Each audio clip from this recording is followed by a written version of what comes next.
Hi friends, সবাইকে জানাই good morning.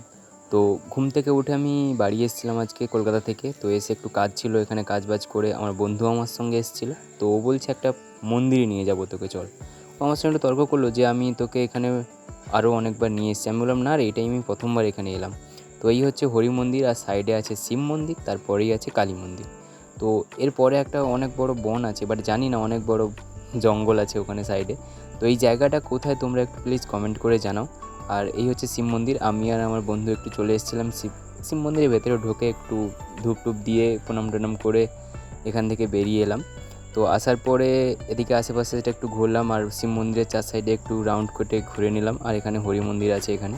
তো ওখান থেকে বেরিয়ে আমরা কালী মন্দিরের দিকে এলাম। তো এখানে কালী মন্দির আছে, আর একজন দাদা বৌদি এসেছিলো এখানে পুজো দিতে। তো ওরা পুজো দিয়ে ওখানে বসছিল, তারপরে কিছুক্ষণ পরে আমরা গেলাম। তো ওর ভেতরে আমরা গিয়ে অনেকক্ষণ একটু বসলাম, পুজো হচ্ছিলো, ব্রাহ্মণ মশাই পাশে একটু বসে বসে দেখছিলাম, তারপরে প্রণাম করলাম। তো এটা হচ্ছে অনেক প্রাচীন মন্দির দেখলাম। আর এই হচ্ছে ঠাকুর, এখানে অনেক ঠাকুরই আছে। তো দিনটা খুবই ভালো কেটেছে। আর প্লিজ ভিডিওটা কেমন হলো তোমরা একটু কমেন্ট করে জানিও। আর কে কোথা থেকে দেখছো একটু কমেন্ট করে বলো। আর কারা কারা এই মন্দিরে আগে গেছো তো কমেন্ট করে একটু জানিও। আশেপাশে মানে আমার বাড়ির আশেপাশে কেউ তো গেছোই, অবশ্যই জানিও। ওকে, টাটা।